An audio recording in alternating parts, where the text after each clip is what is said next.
penses quoi des mariages arrangés? Je ne suis pas d'accord avec ce type de pratique, c'est tout. Pourquoi? Parce qu'on enlève ta liberté. Cette coutume qui perdure depuis des années dans certains pays, dans certaines traditions, c'est une coutume qui n'a pas du tout lieu d'être. Il faut encore une fois contextualiser. Oui. C'est-à-dire que nos ancêtres évoluaient dans une certaine société dans laquelle... Et là, quand tu dis non au fait de partager une certaine intimité avec lui, donc ça veut dire qu'il devient violent, comment il commence tout de suite à te frapper. Qu'est-ce qui se passe concrètement? Vu qu'on a discuté avec des proches qui peut-être semblaient être d'accord avec lui que en tant que femme, je dois peut-être me soumettre à ça. C'est un peu peut-être comme un feu vert pour lui. Et il s'est senti à l'aise de lever la main sur moi pour me corriger.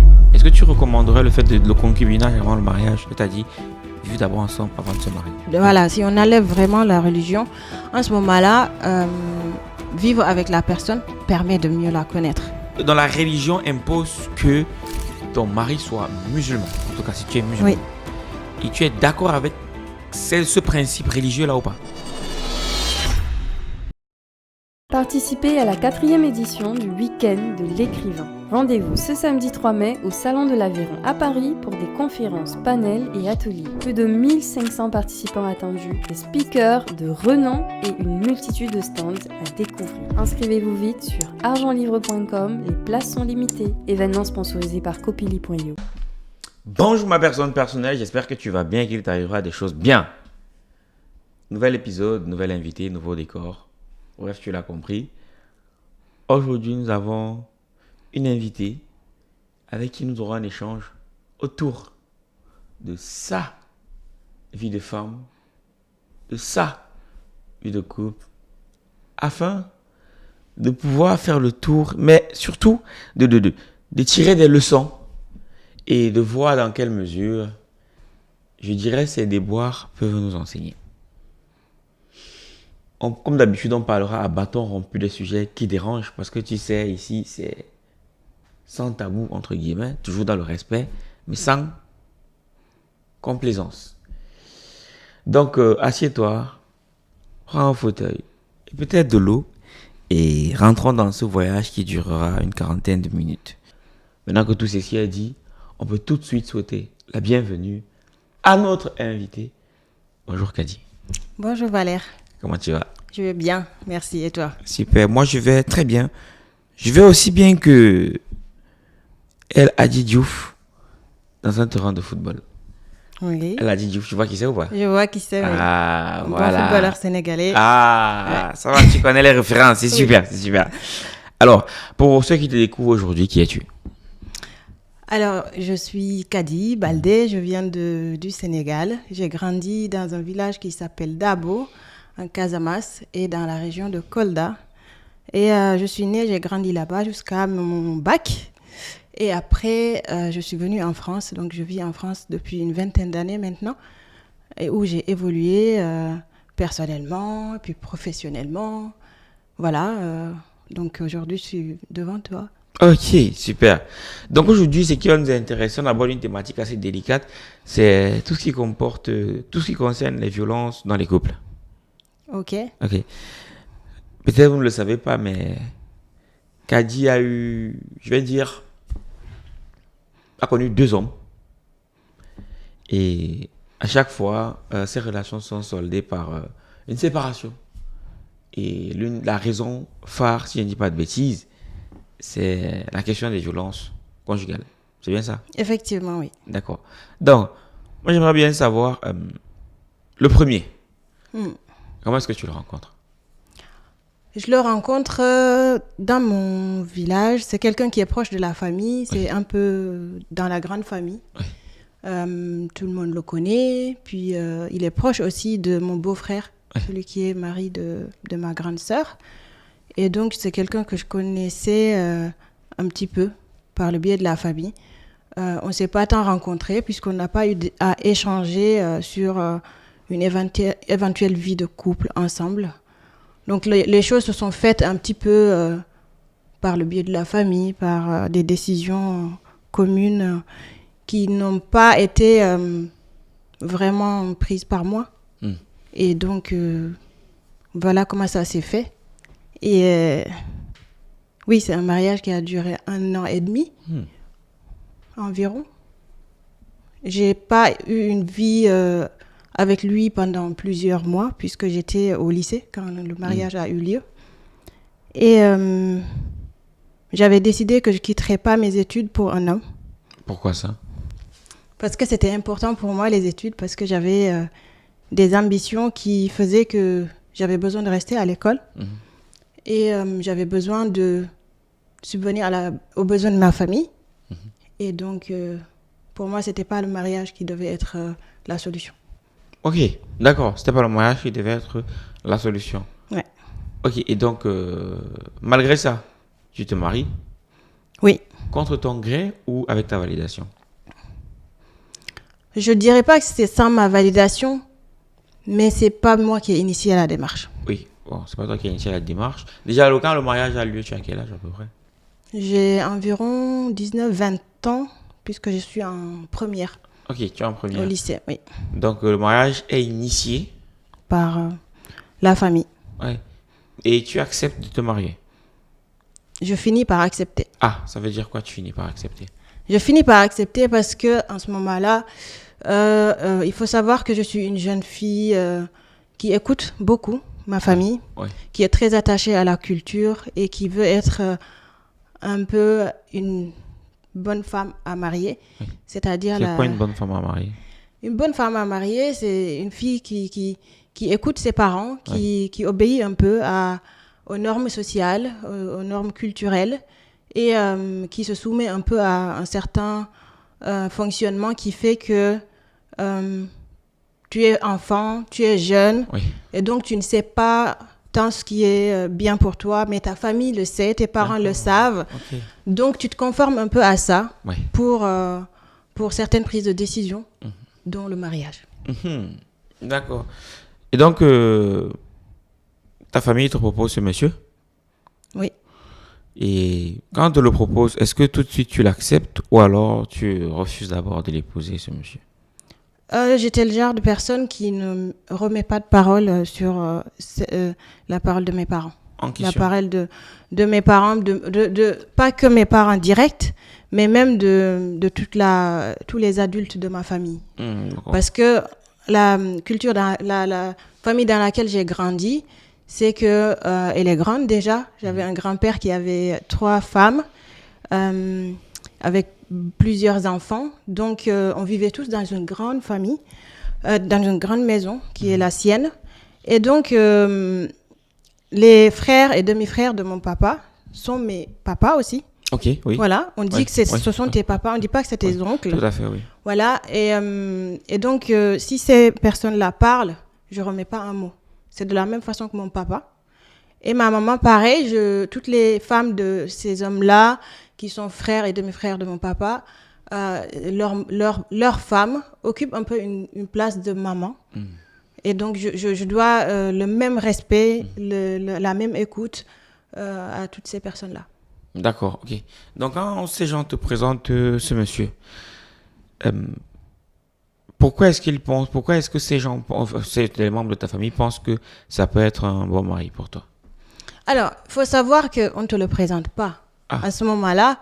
Et on parle de quelque chose qui... Alors, remettre un peu de contexte, parce que c'était il y a 20 ans. Oui. C'est pas pareil qu'aujourd'hui, je pense. J'espère, en tout cas. Donc, il y a 20 ans, quand la famille veut faire un mariage, on a l'homme qui vient, qui se présente d'abord à la famille, aux parents.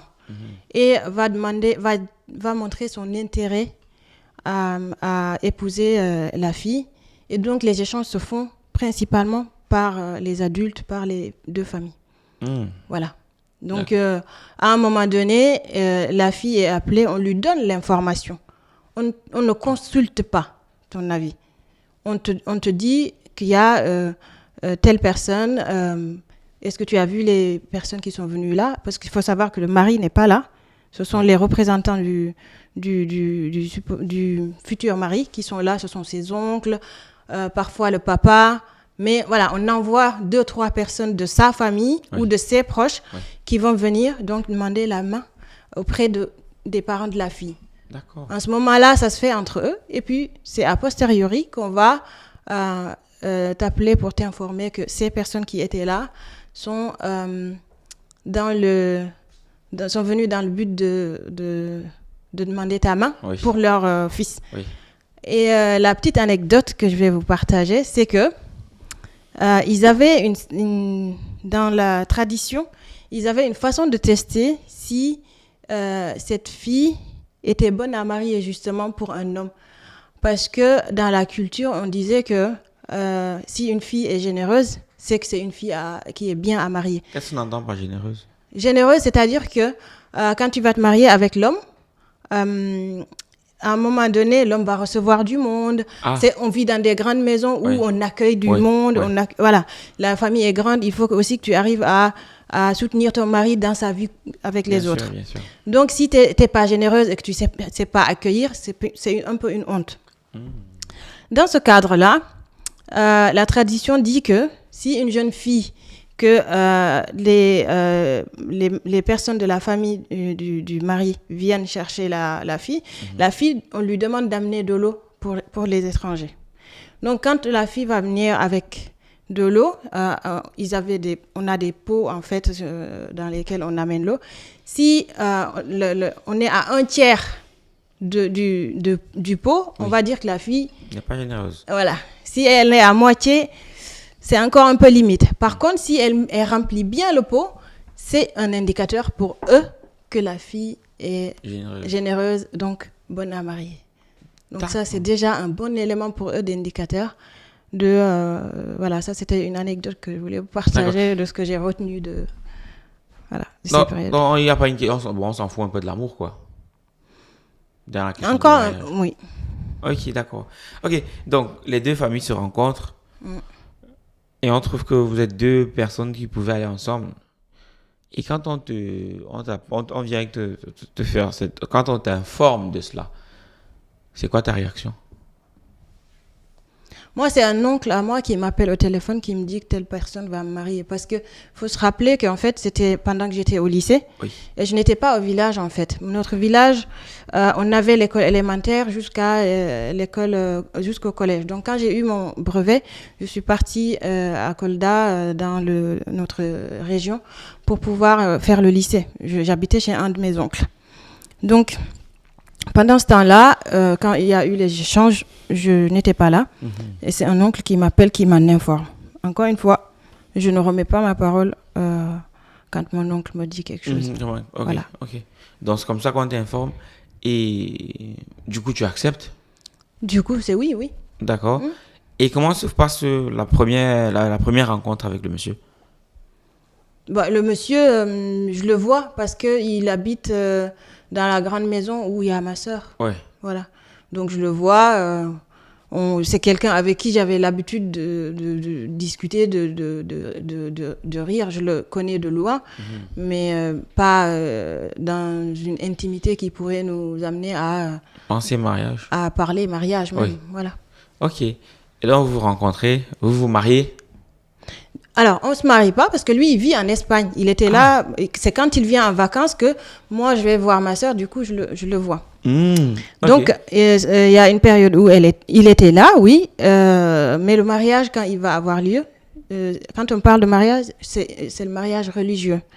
Voilà. Donc, où les hommes vont se réunir et voilà, faire une certaine célébration qui va... Voilà. Donc, quand ils vont faire ça, moi, c'est le jour d'un week-end, c'était un dimanche. Donc, j'étais un week-end dans mon village. Je rentrais, puisque lundi, j'allais avoir cours. Donc, dimanche, j'allais prendre la route pour aller à Kolda. Donc, ils s'apprêtaient à faire ça. Il y avait les femmes qui cuisinaient et la maison était remplie de monde. Et donc, les personnes, tous les hommes étaient venus, ils étaient en train de prendre place. J'ai pris mes affaires et j'ai pris la route. Je suis partie, sachant qu'ils allaient célébrer mon mariage. Mais tu es partie où? Je suis partie, rentrer à Kolda, parce que le lendemain, j'avais cours. Ah, rentrer après le mariage? Non, je ne les ai pas attendus. Ils ont célébré, donc ils ont fait leur cérémonie religieuse pendant que je n'étais pas là. Ok. Moi, je suis d'accord. partie. Donc, on célèbre ton mariage, toi-même, tu n'es pas là. Oui. Ah, mais c'est super ça. Et le mari aussi est en Espagne. C'est les familles qui s'accordent, ce sont les familles qui font le mariage Ok. entre elles. Et à partir de quel moment vous commencez à vivre ensemble? Alors, moi, je suis en première à Kolda. Oui. Je finis mon année. On se parle au téléphone de temps en temps. Mhm. Et puis après mon bac, Oui. je viens en France. Oui. Et quand je viens en France, c'est là que, à chaque fois que j'ai des vacances, on va me demander d'aller le rejoindre en Espagne. Ah, ok. Et donc, quand tu le rejoins en Espagne, il se passe quoi? Quand je le rejoins en Espagne, il se passe que lui, il vit dans un appartement avec beaucoup d'autres hommes. Il n'y a pas de femmes dans cette maison. Ils font une colocation. Et voilà, je suis la femme de la maison pendant cette période-là. Et comment tu le vis? Pas confortable. Et tu te dis quoi? Si seulement je pouvais partir de là. Ah, donc en fait, tu es marié de manière coutumière, Religieuse. religieuse, oui. à un monsieur que tu vas découvrir, dont tu vas faire la connaissance pour la première fois en Espagne. C'est pas pour la première fois, comme je te disais. Ah oui, je le tu voyais. le connaissais avant. Je le mais voyais. dit comme époux. Mais là, oui, comme époux, Oui. c'est là, oui. Alors, quand je suis arrivée, je me rappelle que le premier soir, des proches se sont réunis pour m'accueillir un peu. Ok. Donc, ok. un peu comme une célébration. Oui. Et à partir de quel moment vous commencez à vivre ensemble? À partir du tout premier voyage, quand les gens m'accueillent et Oui. qu'ils partent, Oui. ils nous laissent ensemble. D'accord. Donc, à ok. partir de ce jour-là, on partage notre vie. Et à quel moment il devient violent? À quel moment il devient violent? À partir du moment où je commence à dire non. Non à quoi? Non non à l'intimité. D'accord. Pourquoi est-ce que tu disais non? Parce que je me sentais pas bien. Ah, ok, d'accord. Et là, quand tu dis non au fait de partager cette intimité avec lui, donc ça veut dire qu'il devient violent comment? Il commence tout de suite à te frapper. Qu'est-ce qui se passe concrètement? D'abord, il y a des tensions. Oui. Et puis, à un moment donné, je vais en parler. Il y a une sœur de mon papa qui est mariée là-bas avec son mari qui est aussi cousin de mon papa, donc c'est des proches. Donc je vais leur soumettre ça comme il est de coutume dans notre tradition et culturelle. Donc je vais leur en parler. Et le jour où on va parler de ça, lui sera appelé par mon oncle, du coup. Je ne sais pas de quoi ils vont parler. Mais quand on va revenir, jusque-là, il n'avait pas levé la main sur moi, mais ce jour-là, il a levé la main sur moi. Parce que tu as refusé? Oui. Ok. Mais comment ça, il lève la main sur toi? Parce que ça m'a l'air un peu gros quand même, que tu refuses et il te frappe. Il y a une pièce du puzzle qui... Oui, mais quand tu refuses, il est frustré, Oui. il n'est pas content, donc Oui. ça va durer 2 jours, 3 jours. 4 jours, à chaque fois qu'il tente et que à un moment, il peut pas avoir ce qu'il veut, sa frustration à un moment devient non maîtrisable pour lui. Et vu que on a discuté avec des proches qui peut-être semblaient être d'accord avec lui que en tant que femme, je dois peut-être me soumettre à ça. C'est un peu peut-être comme un feu vert pour lui. Et il s'est senti à l'aise de lever la main sur moi pour me corriger. Et quand il le fait, c'est quoi ta réaction du coup? Quand il le fait, ma réaction tout de suite ou le tout de suite, lendemain plus tard? Tout de suite, la première fois. Mais j'essaie de me défendre. Oui. J'essaie de me défendre, mais il me bloque la tête. En fait, il prend mon cou pour le coincer entre ses deux jambes. Et voilà, me taper sur... Voilà, donc quand j'essaie de me débattre et de crier, mais je n'arrive pas trop à sortir de là. Et après ça, tu fais quoi? Après ça, c'est la nuit, je ne peux pas demander de l'aide. Donc je reste là, je ne dors pas jusqu'au lendemain. Et le lendemain matin, un de ses frères nous a entendus la nuit. Il lui a dit, mais c'est quoi tous ces bruits-là? Et lui a répondu rien. Et lui, il lui a dit, mais tu sais pas que on ne frappe pas une femme la nuit parce que ça a une grande gueule et ça gueule beaucoup, en fait. Donc, une femme, il ne faut pas la frapper la nuit, tu nous empêches de dormir. Ah ouais. Oui. Ok. Et après ça, il se passe quoi? Il y a cet événement-là, tu fais comment? Tu restes marié à lui? Comment tu réagis? Après, j'appelle des proches qui me font comprendre que ils ne peuvent rien faire, que c'est mon mari. Et donc, voilà, c'est mon mari. Ils ne peuvent rien faire. Et tu essaies de régler le problème ou alors tu t'en vas? Qu'est-ce que tu fais quand tu as fini de discuter et qu'ils disent qu'ils ne peuvent rien faire? Je suis désarmée et j'ai compris en ce moment-là que je suis seule. Ah, voilà. Là tu te sens seule. Je me sens seule parce que j'ai eu une cousine qui est à côté, qui ne peut pas venir. Oui. Après avoir parlé à un oncle avec ma tante, il s'est passé ce qui s'est passé, donc je ne peux plus y retourner. Et donc le lendemain, le matin, j'appelle mon papa qui est au Sénégal. Oui. Et qui me dit que le mariage n'est pas facile et que c'est très difficile, qu'il faut accepter, il faut supporter et que c'est... Voilà. Et c'est à partir de ce moment-là que je me sens seule et je me dis, tu vas devoir trouver une solution. Et là, on était, je pense, au mois de juillet ou août. J'étais en vacances pour 2 mois, tu vois. Et donc, la rentrée en France, c'était en septembre puisque j'étais à l'université. Donc, ce que je fais, c'est que je vais leur inventer une histoire. Je leur ai dit... Je savais que si je leur dis que je veux partir, personne... Et au contraire, ils m'auraient bloqué, en fait. Donc, ce que je fais, je récupère tout ce qui est à moi, tout ce qui est documents, surtout parce qu'il aurait pu cacher mon passeport ou quelque chose comme ça.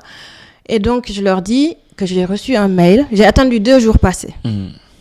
2 jours sont passés. J'ai reçu un mail de l'université qui me demande de ramener certains documents que je devais rendre et que je dois rentrer en urgence. Et donc, je me rappelle que quand je suis allée prendre le train sur le quai, il m'a regardé, il m'a dit « Je sais que ce que tu as dit là, c'est un mensonge. Tu cherches juste à t'échapper. » Je l'ai regardé, j'ai rien dit, j'ai pas répondu. Je suis partie. Depuis ce jour-là, je suis pas retournée. Ah oui. Ok. Et la famille a dit quoi après? Après, il s'est passé pas mal de choses parce que du coup, la famille, tu dois y retourner. C'est ce qu'il disait. Des coups de fil par-ci, par-là. J'ai refusé de retourner. Et donc, ils m'aidaient un peu tous financièrement. Ils ont coupé tout ce qu'ils faisaient. Et parce qu'ils pensaient que du coup, la pression de ne rien avoir ici, puisque j'avais pas de bourse, que j'allais du coup retourner. J'ai dit, mais tu sais, même si je dois manger du sable, je mangerai du sable. Mais je ne retournerai pas vers toi. D'accord. Donc, mais où est-ce que tu as appris tout ce courage? Je le prenais pas comme du courage. Oui. Pour moi, c'était c'est une façon d'échapper à une situation que je vivais. Voilà. Je suis restée en France, je me suis débrouillée comme tout le monde. Et voilà, Et tu n'as pas eu peur de te faire excommunier? Tu n'as pas eu peur que ta famille te renie? Parce que ça serait comme salir l'honneur de ta famille de quitter un mariage pour lequel qui a été consommé, entre guillemets. Et tu n'as pas eu peur de te faire répudier de la famille? Je n'y ai pas pensé pour y avoir peur. Mais c'est ce qui s'est passé. Ah! Donc la famille t'a renié? Oui. Et alors, ils m'ont renié. C'est juste que j'ai eu tellement d'appels que j'ai vu que je n'ai pas obéi. Oui. À un moment donné, ils ont refusé de me parler. Et je me rappelle qu'au bout d'un moment, ma propre maman, puisque mon papa était décédé, et ma maman et ma sœur, à un moment donné, j'avais essayé de leur parler. Elles n'ont pas voulu me répondre parce qu'elles avaient eu des informations par le biais d'une autre personne que j'étais vraiment pas correcte, que je faisais pas... Elles ont décidé de ne pas me parler. Donc j'appelais... il faut se rappeler qu'à cette époque-là, en France, on appelait par des cabines téléphoniques qui sont dehors. Il fallait acheter une carte. La carte, la fameuse. Voilà, la carte, et tu mets un code. Donc quand tu prends ta carte... Tu vas à la cabine, t'appelles une fois, 2 fois. Toi, tes unités sont en train de partir. T'es étudiant, t'as même presque rien à manger. T'appelles, ta propre mère et ta sœur ne te répondent pas. Je me suis dit, j'ai plus d'issue, en fait. D'accord. Et j'imagine que ce n'est pas un cas isolé, ce que tu racontes. Non, c'est pas vraiment un cas isolé. Et que disent les autres femmes par rapport à ça, qui vivent plus ou moins les mêmes galères? Alors, il faut savoir que ça va être différent, que ce soit ici ou au Sénégal. Les femmes qui vivent les violences au Sénégal ou qui vivent ici n'évoluent pas dans le même environnement. Les droits, la mentalité, tout est différent. Donc, une femme qui va vivre des violences au Sénégal, surtout dans certains endroits du pays qui sont un peu éloignés des villes, ces femmes-là supportent les violences comme une normalité. Oui, elles supportent les violences, ok.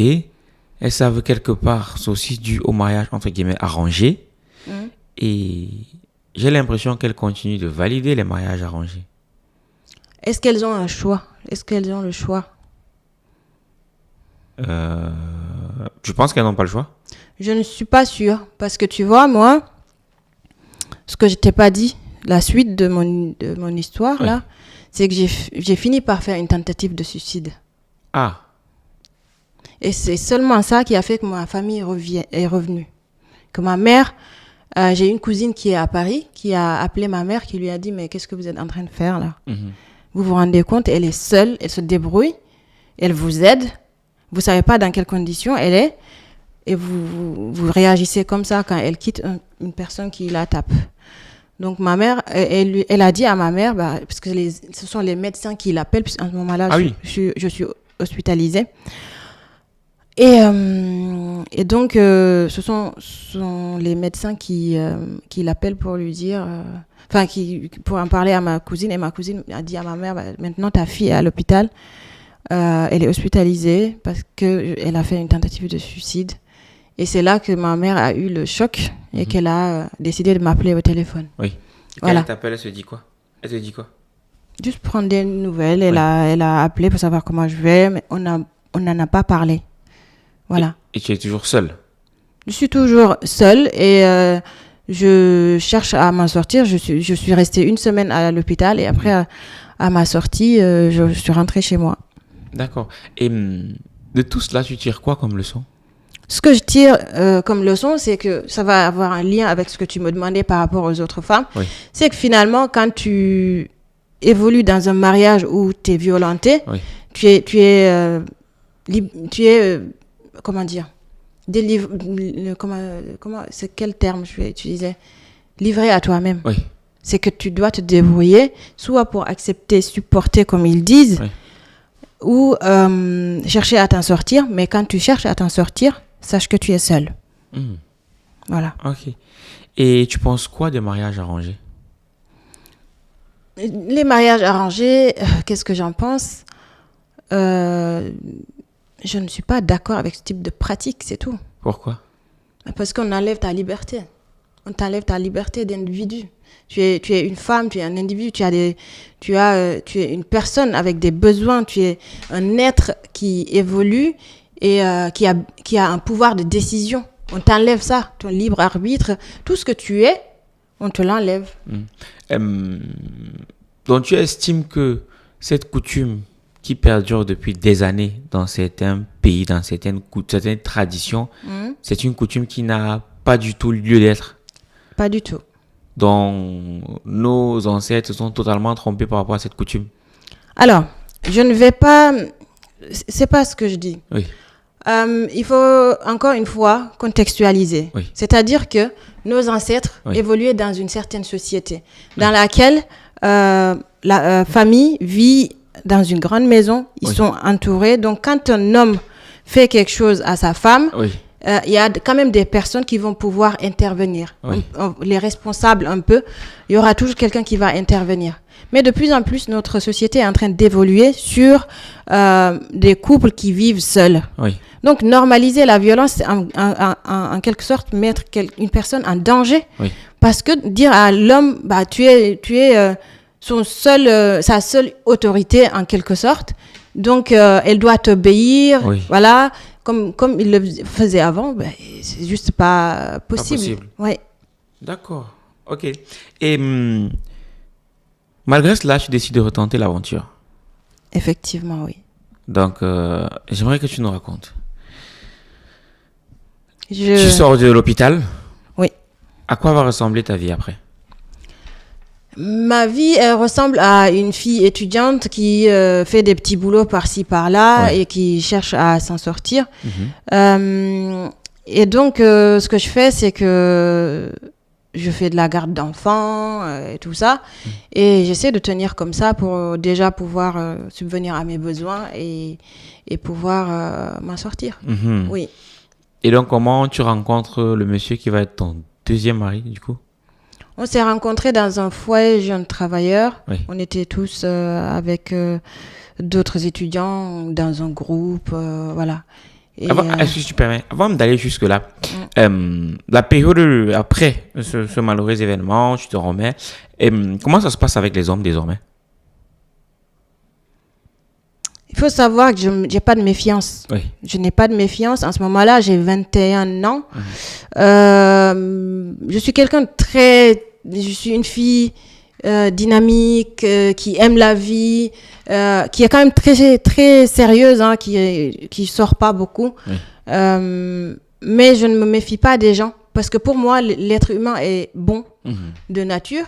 Et du coup, ce qui s'est passé avec le premier, pour moi, ça se justifie uniquement par le fait que je ne l'ai pas choisi, il ne m'a pas choisi.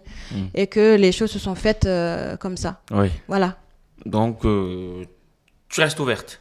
Donc, je reste ouverte à rencontrer un autre homme. Et j'y pense même pas, je le prends même pas comme un objectif en même temps. D'accord. J'étais concentrée sur d'autres choses et voilà, j'ai rencontré cette... Celui qui va être le deuxième. Ouais, ok. Donc, du coup, tu rencontres celui qui va être ton deuxième mari pour le coup. Et voilà, comment ça se passe du coup la rencontre? À quel moment vous pensez mariage et tout? La rencontre, c'est un soir où je descends de ma chambre pour aller à la cafétéria. Oui. Il est en train de jouer au Monopoly avec un de mes amis. Oui. Et donc, dès que je rentre de la porte, je vois que le jeune homme me fixe vraiment du regard. Et je dis, mais pourquoi il me regarde? Et de la porte, il me suit du regard jusqu'au comptoir. Donc, moi, je suis venue juste commander une pizza à manger. Et je repars. Mais je sens le regard derrière moi. Et puis, le lendemain, quelqu'un toque à ma porte quand je reviens des cours. Et donc, je vois que c'est lui. Ok. Je suis surprise. Je lui dis, mais oui, bonjour, qu'est-ce que je peux faire? Et il me dit qu'il cherchait mon ami. Puisque mon ami, on a grandi, on a fait le lycée ensemble au Sénégal, on est arrivé en même temps en France, après le bac. Et donc, je lui dis, mais je ne sais pas, peut-être qu'il est en cours, en tout cas, il n'est pas ici. Et donc, il reste debout là, il ne bouge pas. Oui. Je tiens la porte un moment et je lui dis, mais tu veux entrer? Quelques minutes. Après, et j'ai même pas fini qu'il était dedans. Et donc, il s'assoit, voilà, on commence à discuter un peu. Et moi, j'étais assise à mon bureau et j'étais en train de travailler. Et donc là, il se lève, il me fait un bisou ici. Le premier jour, comme ça? Ok, d'accord. Donc, une fille très sensible, j'ai des frissons et... Mais est-ce qu'il te plaisait déjà?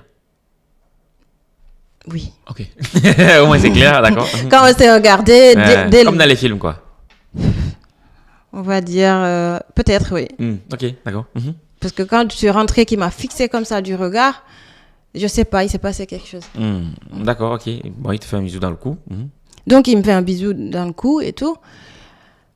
Je me décale Je vais lui demander de partir parce que je dois travailler. Il est parti. Et on va se revoir puisqu'on est dans le même groupe d'amis. Du coup, il va... apparemment, il a demandé à mon ami où ma chambre. Donc, c'est comme ça qu'il m'a retrouvée et tout ça. Je lui ai posé toutes ces questions-là. Et j'ai su, du coup, comment il m'a retrouvée. Et voilà, cette première rencontre va se terminer comme ça. Et après, on va se revoir. On va sortir ensemble et tout ça. Sortir ensemble, oui, okay. Voilà. Et on sort ensemble pendant quelques temps. Et au bout d'un moment, moi, je dois partir à Dijon pour continuer mes études là-bas. Et à ce moment-là, quand je suis partie à Dijon, alors ça remonte, c'était il y a combien de temps? C'était il y a 20 ans peut-être.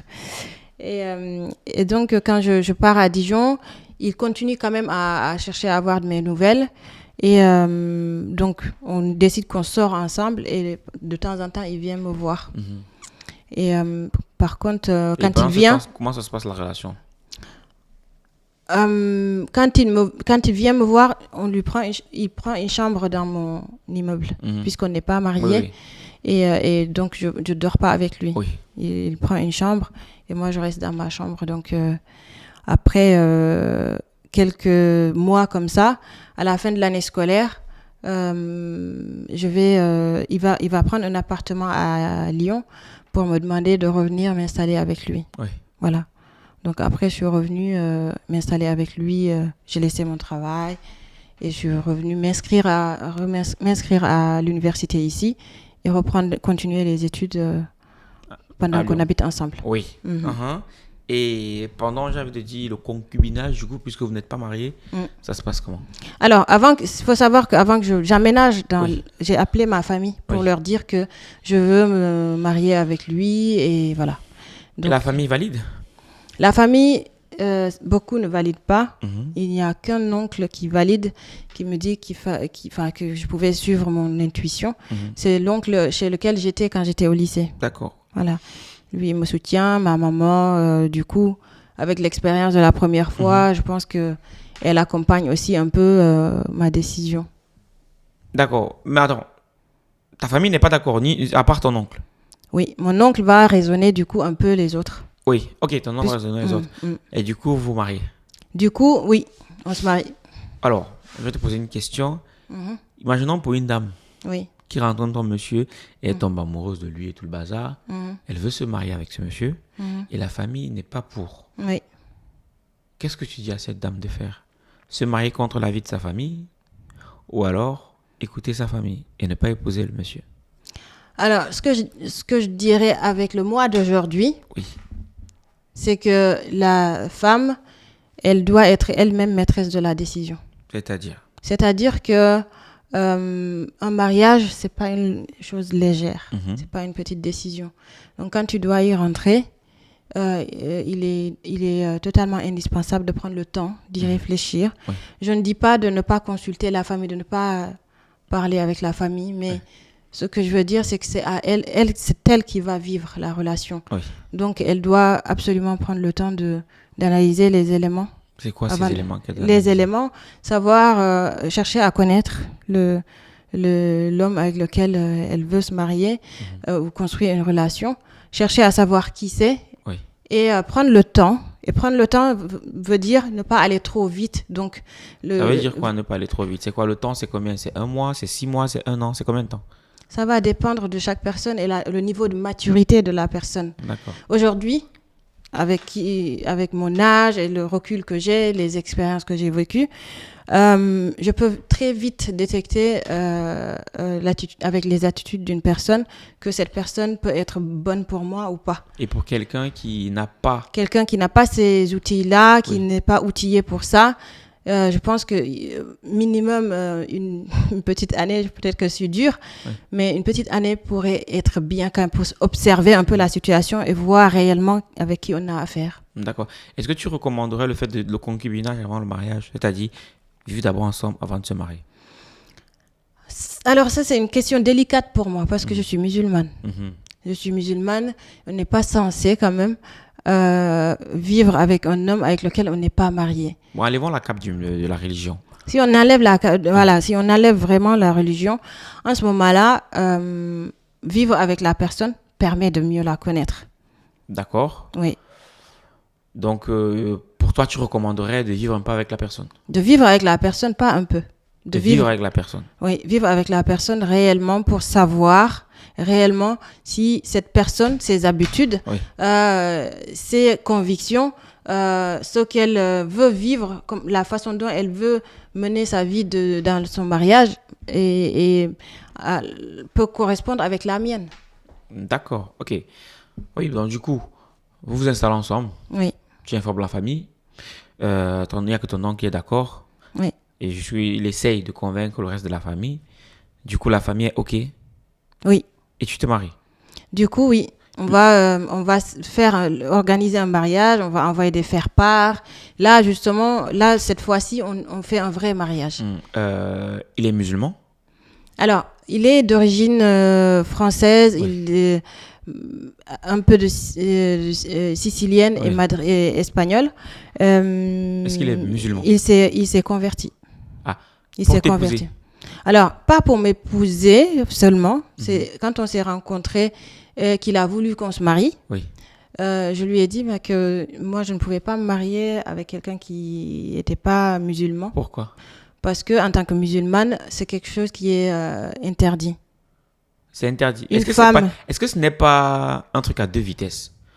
En tant que musulmane, tu n'es pas censé vivre, enfin, d'après la religion, tu n'es pas censé vivre avec un homme sans être marié. C'est ça. Mais ça, tu l'as accepté. De vivre avec lui sans être marié. Oui. Mais de l'autre côté, la religion dit, bon, peut-être parce que la religion dit, mais ce que je comprends, c'est que tu n'étais pas prête à l'épouser s'il ne l'islamisait pas. Pour ça, ils disent, d'un coup, j'accepte ce que la religion dit, et de l'autre côté, je n'accepte pas. Oui. Est-ce que c'est pas un truc à deux vitesses quand même? Ça a l'air. Mhm. Comme ça, oui. Oui. Dit comme ça, oui, ça a l'air. Mais au moment où moi, il m'en parle, Oui. on n'a pas encore décidé de vivre ensemble. Mhm. En ce moment, quand il m'en a parlé, là, on va avoir cet échange et il va se convertir. Donc, quand il se convertit, je vais, moi, parler avec ma famille. Et c'est quand je vais avoir l'aval de ma famille que je pouvais être avec lui et qu'on va donc se projeter dans ce projet-là, que je vais accepter, du coup, d'aller vivre avec lui. D'accord. Ok. Et dans la religion impose que ton mari soit musulman. En tout cas, si tu es musulman. Oui. Et tu es d'accord avec ce principe religieux-là ou pas?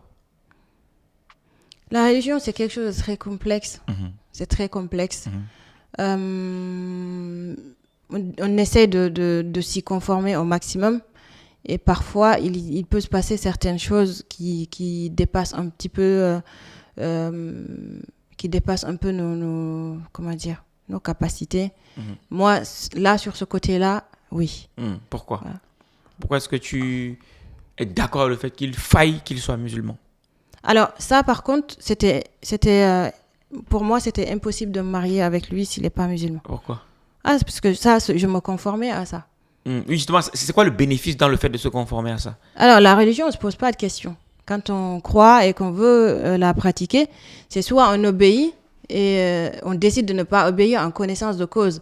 Donc, sur le fait de ne pas marier, enfin, de me marier avec lui une fois qu'il est musulman, ça, c'était indiscutable. Je l'ai fait.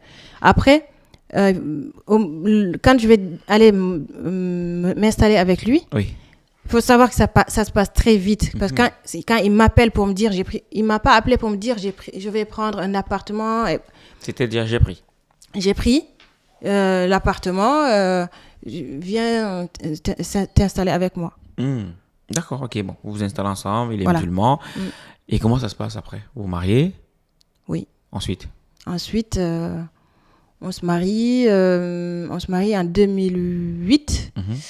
Et puis, 2009, 2010, je tombe enceinte. J'ai mon premier enfant en 2011, janvier D'accord. 2011. Jusqu'ici, tout se passe bien. Tout se passe pas bien. Ah. moi, je ne détecte pas certains éléments qui auraient pu être alarmants, qui auraient pu oui. Et c'était quoi ces éléments qui auraient pu t'indiquer que c'est pas forcément l'homme avec qui il faut être? C'était quoi ces éléments? D'abord, un homme qui loue un appartement t'appelle pour te dire viens, on s'installe ensemble.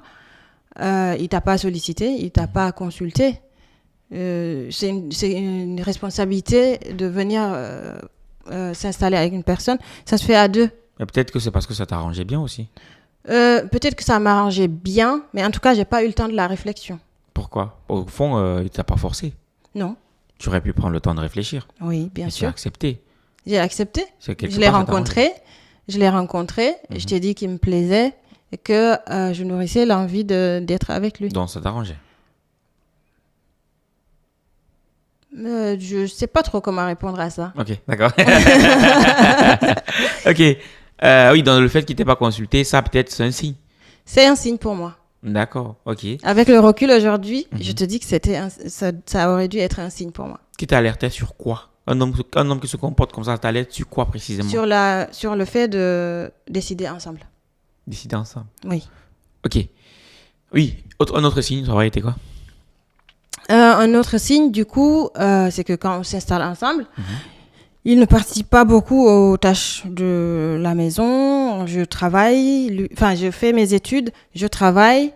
Lui aussi, à un certain moment, il ne travaille pas, mais il ne participe pas tant que ça à ce qui se passe, à ce qu'il faut faire à la maison. Donc, quand je vais travailler, je reviens, je trouve tout comme c'était. Même s'il n'a pas travaillé, il ne fait pas. Peut-être parce que dans la religion, c'est à la femme de s'en occuper.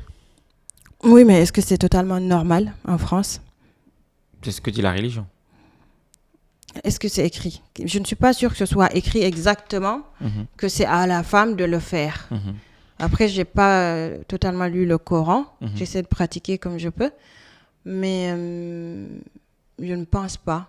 D'accord. Et vous en même si ça avait été écrit comme ça, il faut savoir qu'on est dans un environnement où la femme n'est pas que à la maison. Elle travaille. C'est le Coran, on ne discute pas. C'est toi qui l'as dit. Alors, on ne discute pas, mais quand même, je pense qu'il y a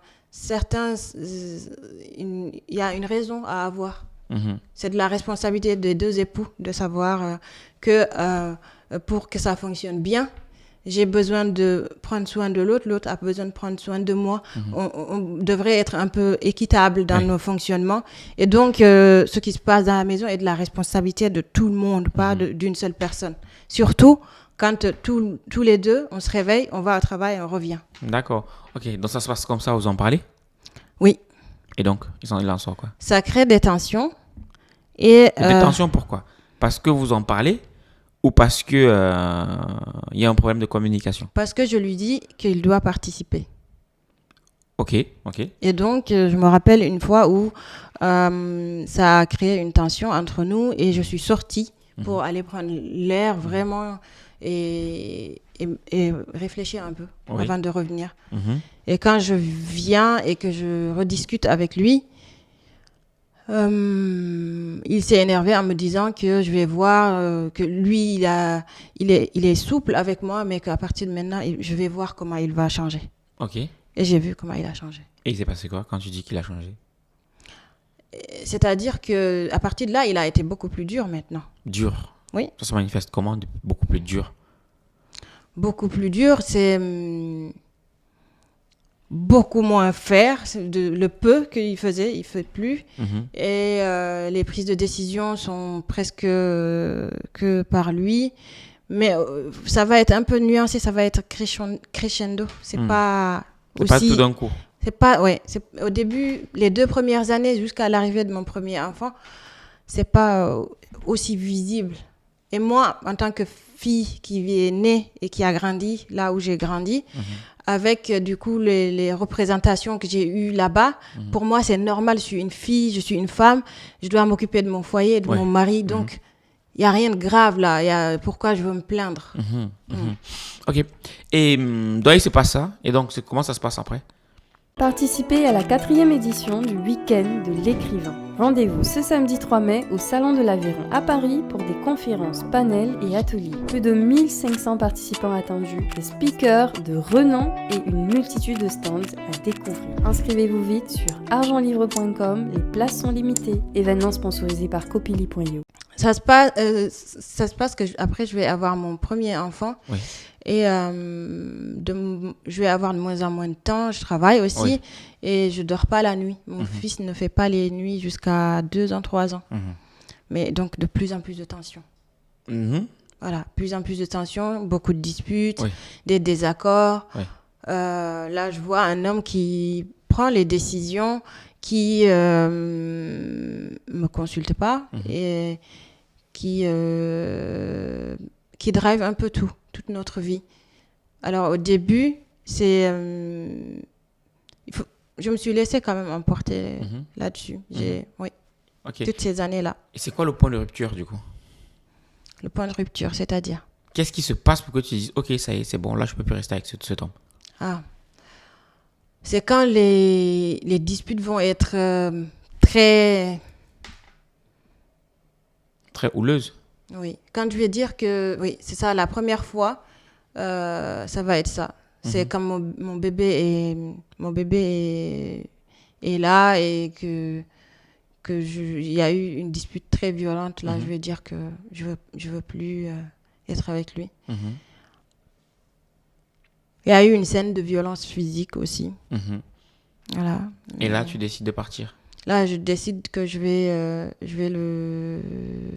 le quitter. Oui. Et il va pouvoir me faire rester. Attends, j'ai pas compris. Donc, il va pouvoir me faire rester. Malgré ça? Malgré ça, il va me convaincre de rester et que les choses vont changer. D'accord. Et donc? Et donc, on reste ensemble. Et à nouveau, en 2013, alors, quand ça passe, il va me proposer d'acheter un appartement ensemble. Oui. Donc, après le bébé, on va avoir un appartement, un bien qui nous lie encore plus. Oui. On va s'installer dans cet appartement à partir de 2013. Et il faut savoir que c'est lui qui choisit l'appartement, c'est lui qui le trouve, c'est lui qui... Moi, il me propose juste de faire les choses et je viens pour signer les documents. Et tout ça, ça se passe bien? Ça se passe pas bien, mais j'accepte. D'accord, ok. Et c'est quoi l'énième chose qui va faire en sorte que je dis que là, c'est bon, je me sépare, ça va plus du tout? En 2015, j'en pouvais plus. J'étais au travail, même perturbée. Et là, je dis stop. Je dis que je vais... non, c'est même pas 2015, c'était avant l'arrivée de ma fille. C'était fin 2013, quand on va s'installer dans cet appartement. Et puis, le fait d'avoir vécu l'achat de l'appartement comme un... il me l'a un peu imposé, je l'ai mal vécu. Et ça va participer à ce que je vais appeler les éléments de trop. Je vais lui dire, non, là, c'est trop. D'accord. Donc, fin 2013, je vais chercher à le quitter à nouveau. Et là, c'était aller loin. Loin. Et, oui, c'était aller loin, c'est-à-dire que j'étais vraiment déterminée et que il a fallu faire intervenir plein de gens pour que on continue la relation. Et c'est même pas juste ça qui va faire que je vais continuer la relation, c'est que je vais tomber enceinte. C'est que je vais découvrir que j'étais enceinte pendant cela et on va se dire, bon, ok, on va avoir un deuxième enfant, on va retenter les choses parce que, voilà, pour notre famille. D'accord. Et finalement, vous vous séparez? Finalement, on décide de rester ensemble parce qu'il y a un bébé qui va arriver. Voilà, on reste ensemble, mais je suis toujours pas soutenue, je suis pas tant écoutée. La relation, elle est toujours pareille. Et quand le bébé va être là, je vais vivre la maternité encore seule, de la même façon que je l'ai vécu la première fois. Je vais, me débrouiller toute seule pour pouvoir retourner au travail parce qu'en ce moment-là, du coup, j'ai quitté mon travail, j'ai profité de ma grossesse pour, du coup, quitter mon travail parce que ça n'allait plus. Mais quand ça va plus ailleurs, moi, je ne me doute pas que ça vient de chez moi. D'accord. Mais donc, je quitte mon travail. Après, je cherche un autre endroit où travailler quand ma fille a quelques mois ou un an. Et on continue comme ça, dans les tensions. Oui. Et ça, là, on est dans une période où je sollicite beaucoup ma famille et je leur dis vraiment, ça va pas. Et j'aimerais être aidée, mais je suis pareil, j'ai pas d'aide. Parfois, il y a certaines personnes qui lui parlent parce que ça se fait comme ça. Et on dit, oui, ça va aller mieux. Donc, à chaque fois, ça pèse 2-3 jours. Après, ça repart. En 2016, j'arrive à rentrer en formation pour continuer à développer mes compétences et retrouver un emploi. Donc, je retrouve un emploi en intérim dans une grande boîte. Et je fais 8 mois d'intérim et après, j'ai un CDI. Et mon CDI, dès que je le signe en juin 2017. Et je fais quelques mois, au mois de décembre, il m'informe qu'il a une mutation professionnelle et qu'on doit déménager. Oui. Voilà. Oui. Donc, à chaque fois, moi, les choses... Subis. À chaque fois, je sais pas que c'est en train d'arriver. Oui. Et ça va arriver, ça va me surprendre et ça va être violent. Oui.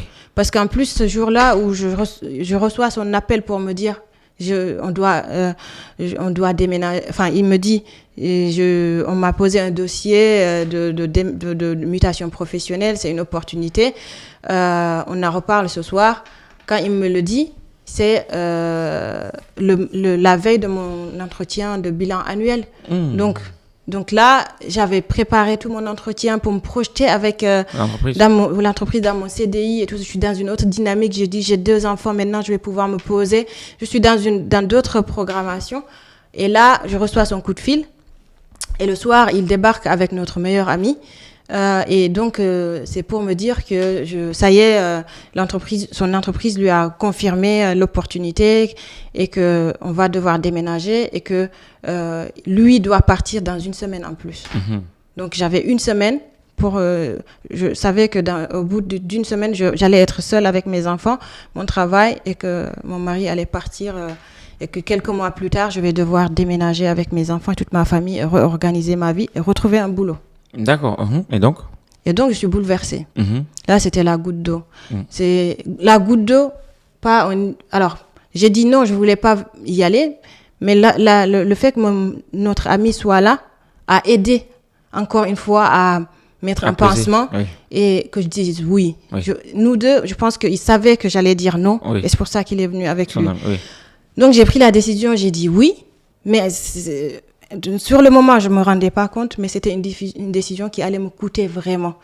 Donc, je me suis remise tout de suite en mode, je recherche un emploi, je fais ça. Et on déménage au mois d'août. Quand on déménage au mois d'août 2018, on s'installe à Marseille. Là, je me rends compte au fil des mois que je ne me sens pas vraiment épanouie et surtout, je ne suis pas soutenue aussi. Et en plus de ça, je suis isolée de mes amis, du peu d'amis qui me restaient, parce que les amis, il y en avait de moins en moins. Donc, je me retrouve toute seule, vraiment toute seule. Donc là, je commence à vraiment pas aller bien et je cherche à m'en sortir. Par le biais de formation, je m'informe un peu. Oui, bien sûr. Et donc, c'est cette période-là où je vais finir par décider Je suis restée 1 année dans mon emploi que j'avais. C'était un bon poste. Oui. J'étais épanouie. Oui. Enfin, j'étais épanouie. J'étais censée être épanouie puisque j'avais un bon salaire, un bon statut. À la maison, on avait aussi une bonne situation. Et donc, tout allait bien. Je devrais être bien, mais je me sentais pas bien. Voilà. Et donc, pour moi, quand je parle avec, du coup, l'homme avec lequel je vis, il me fait comprendre que je suis trop émotionnelle, que je devrais repenser un peu ma façon de voir les choses. Et donc, je finis par me dire que j'ai un problème et qu'il faut que je cherche à le résoudre. Donc, je quitte mon travail, je me lance dans des formations. J'ai fait du développement personnel pendant plusieurs mois et je me suis fait accompagner pour faire une reconversion professionnelle. Et là, je vais changer de métier, voilà. Mais vu que je travaillais pas, il y a eu le Covid qui est arrivé, il y a eu beaucoup d'autres choses qui se sont passées par la suite. Moi, j'aimerais savoir, à quel moment justement vous vous séparez alors ? Donc, à partir de là, je vais évoluer dans une recherche de moi-même et reconversion professionnelle. Je tombe malade pendant le Covid. J'ai été très, très malade, sans savoir d'où ça vient. Et 2020, donc fin 2020, lui, il va encore avoir une mutation qui lui permet de revenir à Lyon. Et donc, à nouveau, on repart. Par contre, puisque c'est après Covid, après confinement et tout ça, il me dit, bon, je te propose qu'on se mette dans une maison quelque part où, voilà. Donc, moi, je suis malade, je suis fatiguée, franchement, je n'avais pas la force de m'occuper de certaines choses. Donc, je lui dis, OK, il n'y a pas de souci. En plus, ça nous permet de retourner là où j'aurais du monde à voir. Et ce que je savais pas, c'est qu'il va chercher une maison à proximité de sa famille, loin de la ville. Bon, ça c'est logique puisque c'était une maison. Mais toute sa famille est autour et à nouveau je suis isolée, mais lui il est avec sa famille. Oui.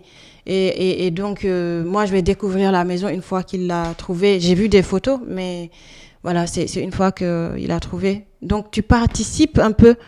Tu as l'impression de participer, mais pas totalement. Parce que l'amont est fait un peu sans toi, en fait. On te donne les éléments sur la table, tu n'as pas le temps et il faut en plus très vite décider. Voilà. Donc, c'est comme ça que ça se passe. On reste là, je m'épuise à cause de la maladie, à cause des désaccords entre nous. Et c'est de plus en plus violent. Et à partir de 2021, là, je me sépare. Mais avant ça, il s'est passé quand même d'autres choses. D'autres choses, ok. Il y a 2 hommes. Il y a un point en commun, c'est toi. Oui. Je vais être très trash. Je t'en prie. Ok. Imaginons dans une salle de classe. Oui. Il y a un élève qui a mauvaise note en maths, physique, chimie. Le point commun, c'est l'élève. Oui. Est-ce qu'on va dire que ce sont les enseignants qui sont mauvais ou on dira que c'est l'élève qui n'est pas bon? Les deux. Explication? C'est-à-dire que oui, il y a 2 hommes qui sont devenus violents. Je ne peux pas dire que c'est que l'homme qui est responsable. Aujourd'hui, il m'a fallu du chemin pour pouvoir te dire ça. Mais c'est quand, justement, avec tout ce qui s'est passé, c'est quand je vais me rendre compte que j'ai une part de responsabilité que je vais pouvoir solutionner. D'accord. Et c'était quoi ta part de responsabilité dans tout ce qui s'est passé? Ma part de responsabilité, c'était de savoir que je suis aussi à moitié dans le couple et que il n'est pas normal qu'on décide à ma place. Il n'est pas normal d'accepter certaines choses. Et que déjà, dès le départ, avant même de me mettre dans la relation, j'ai le pouvoir de dire non, en fait, que j'ai le droit et je devais me sentir libre de dire non, même si il devait y avoir des problèmes à l'issue de ça. Et que dit le Coran par rapport à ça? Dans le mariage? Oui. Alors, il faut savoir, mon niveau n'est pas aussi élevé que ça, donc je préfère ne pas répondre. Ok, d'accord. Ok, je respecte. Parce que bon, dans le discours, je ne suis pas pour la violence, il faut qu'on soit ok. Mais dans le discours, j'ai l'impression que on valide ce que dit la religion ou le Coran lorsque ça nous arrange, lorsque ça t'arrange. C'est l'impression que j'ai. C'est l'impression que tu as? Alors, écoute, c'est l'impression que tu as, mais c'est pas la... Moi, non, j'ai pas cette impression-là. Une fois, oui, je me suis installée, mais je t'ai dit, encore une fois, avant de m'installer, j'ai attendu la validation de ma famille. D'accord. Ok. Et... Donc, ça veut dire que jusqu'ici, l'erreur que tu aurais commise, c'est le fait de n'avoir pas suffisamment défendu ton non. C'est ça? C'est de ne pas avoir été vigilante. Oui. De ne pas avoir détecté, du coup, ce que j'aurais dû détecter, puisque quand même, les violences ont des prémices, en fait. C'est quoi ces prémices? Les prémices, c'est les signes où, si tu es étudiante, tu crées un compte bancaire. Quand tu te mets avec un homme, il te dit tu dois fermer ton compte bancaire. Tu dis non, je veux pas le fermer. Il t'amène jusqu'à la banque et il te force à clôturer ton compte bancaire. Et ben, à un moment, t'as quand même... Ça a été le cas chez toi? C'est ce qui s'est passé en fait. Et pourquoi avoir accepté ça? Justement, c'est ça ma faute. Ah, ok. Mais pourquoi avoir accepté ça? Bah, quand je l'ai rencontré, Oui. il m'a plu. Et dans nos échanges, on s'est projetés ensemble. Oui. On s'est dit qu'on allait fonder une famille, Oui. qu'on était jeunes, Oui. qu'on se construisait et qu'on allait se construire ensemble. On s'est créé une vision commune. Oui. Et c'est quelque chose qui me tenait à cœur, que j'avais envie de faire. Et je me suis dit, enfin, je suis tombée sur quelqu'un qui me veut du bien, qui est aux petits soins avec moi, qui est avec qui je peux discuter, qui écoute et je me suis sentie bien. Et j'ai eu envie de m'investir pour cette vision-là. D'accord. Et qu'est-ce que la Kadi d'aujourd'hui dirait à la Kadi d'avant? Ça, c'est une bonne question à laquelle je n'avais pas réfléchi. Mais la Kadi d'aujourd'hui, là, si en même temps que je te parle, réfléchissais à ça, je dirais qu'elle n'a pas été outillée, qu'elle n'a pas été préparée à ça, qu'elle aurait pu détecter les choses, mais qu'elle n'avait pas les moyens de détecter ça, que ça arrive, mais que la Kadi d'aujourd'hui, en tout cas, va s'engager à peut-être faire en sorte que d'autres filles ne se retrouvent pas dans la même situation. Oui. Et ça aurait été quoi les outils pour pouvoir détecter tout ça? Les outils, c'est de lui apprendre à s'aimer assez pour que quand elle est face à quelqu'un qui lui fait faire des choses, qu'elle s'aime assez pour lui dire non, ça ne me convient pas. C'est de lui dire, l'autre outil, ça aurait été de lui dire tu as le droit de refuser et d'accepter et de lui dire que tu as le droit de parler en fait. D'accord. Et que tu as le droit d'avoir ta place, d'être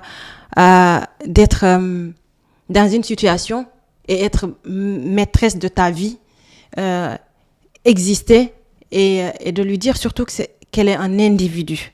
Un individu est avec des besoins et avec tout ce qui lui incombe, parce que personne d'autre ne doit lui imposer en fait que elle doit grandir avec ça et évoluer avec ça partout où elle va, et même en milieu professionnel d'ailleurs. D'accord. Et là, on a fait cette émission. Oui. Tu n'as pas peur que tes enfants tombent sur une émission comme celle-ci, dans laquelle tu parles de leur père? C'était ma plus grande peur. Et donc, je suis tiraillée. Oui. Mais je suis tiraillée entre ça Oui. et le fait de me dire que dehors, il y a des jeunes filles qui sont dans la même situation que moi il y a 20 ans et qui, peut-être que si elles entendent ce que je dis, message, oui, que ça peut les aider. Et est-ce que tu as un message à adresser à tes enfants?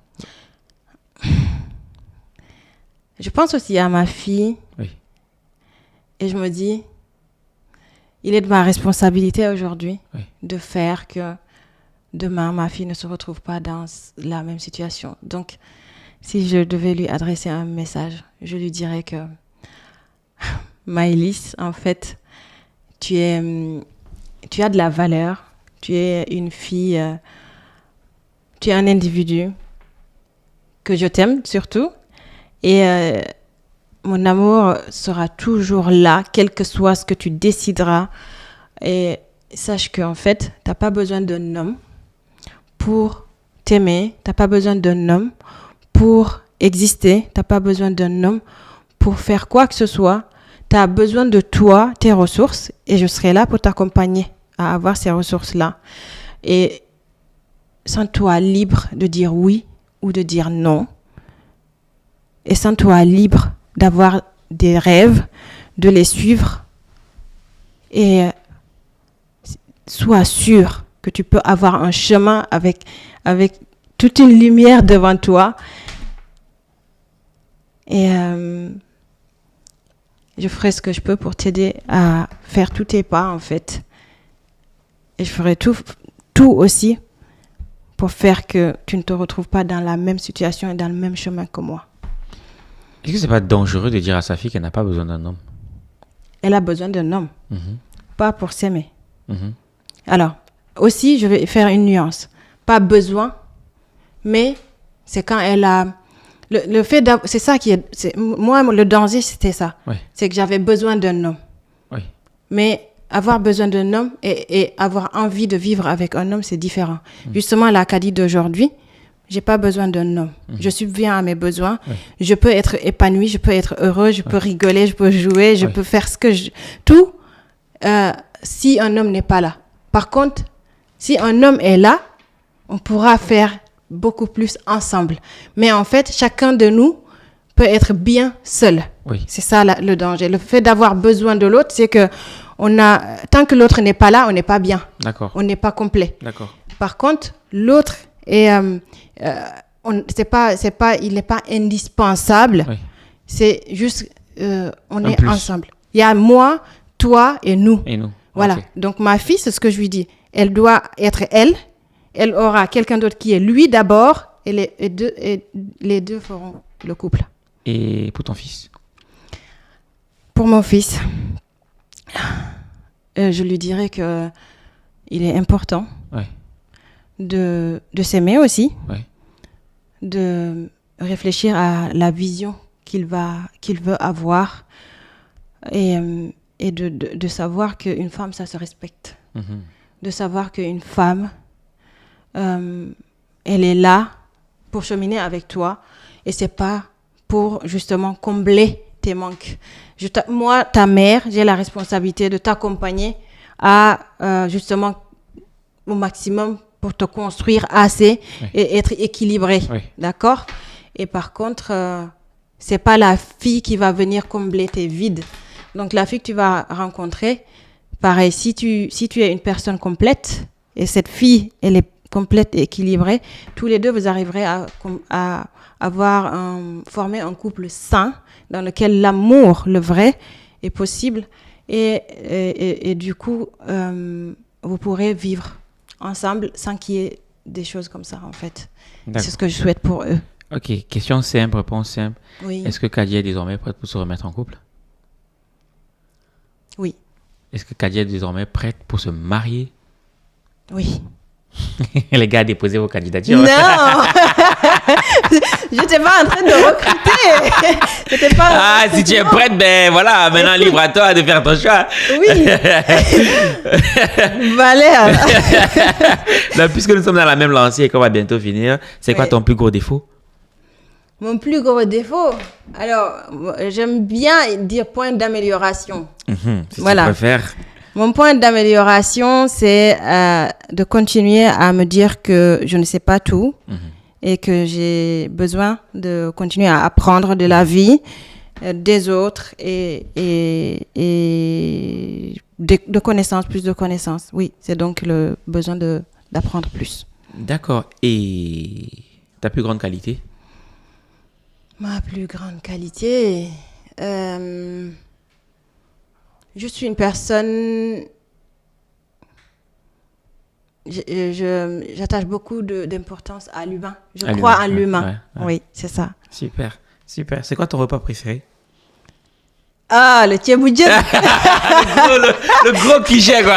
Bah oui. Le gros cliché de Bah oui, la exactement. Sénégalaise dans le repas préféré, c'est Oui, le tchéboudiet. tchéboudiet. Ok. Alors, dernière question. Oui. Si tu devais aller au restaurant avec 3 personnes, vivants ou décédés, qui est-ce que tu aurais invité? Oh, Valère.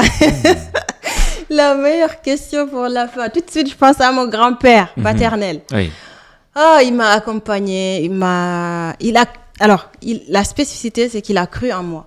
Voilà, il a cru en moi. Ouais. Et il a accompagné le fait que je sois là aujourd'hui devant toi. Oui. Ok, Ouais. super.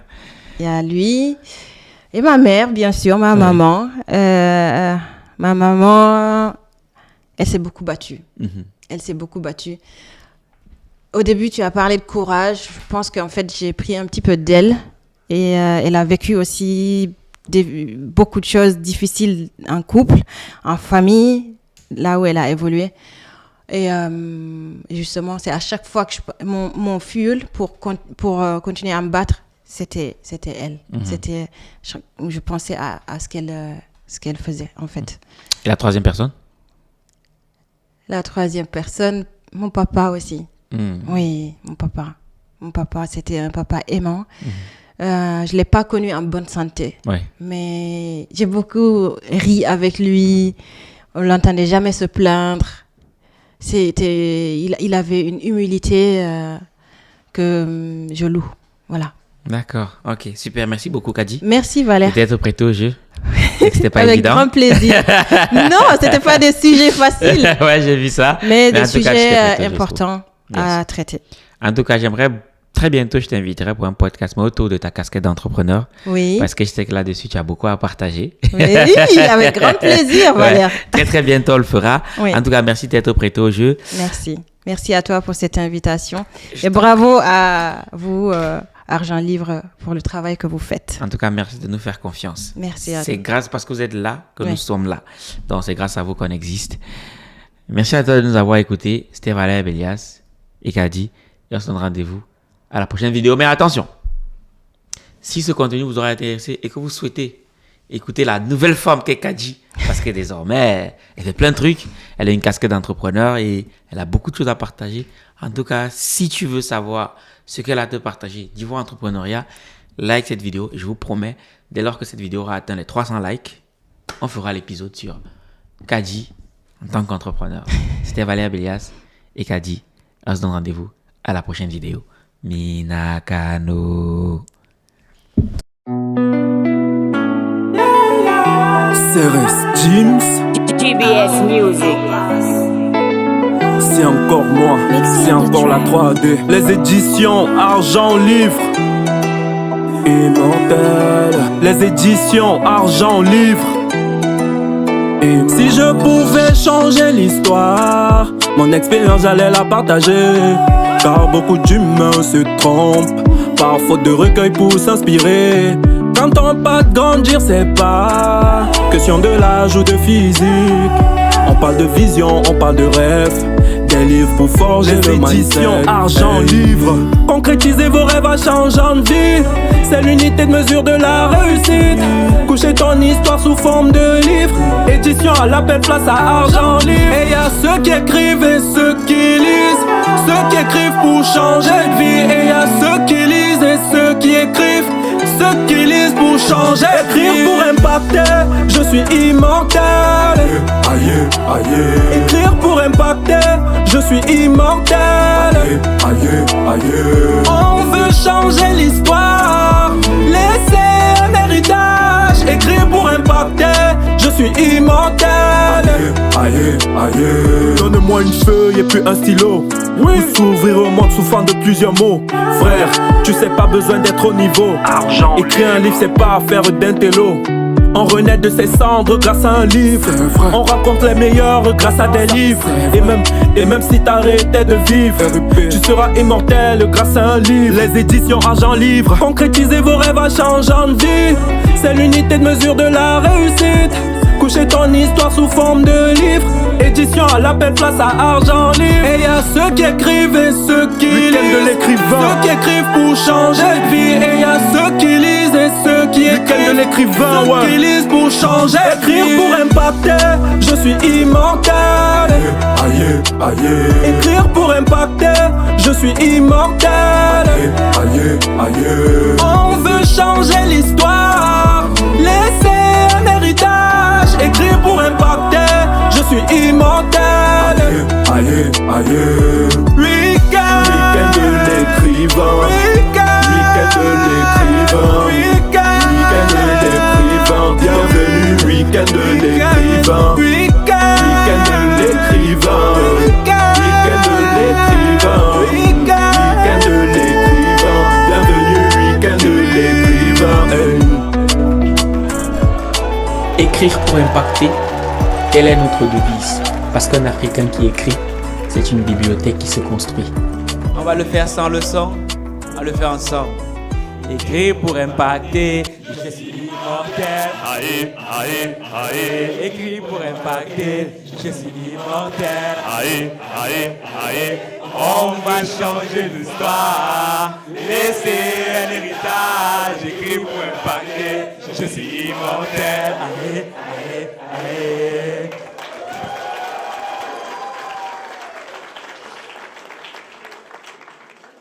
Merci beaucoup, vous pouvez vous asseoir.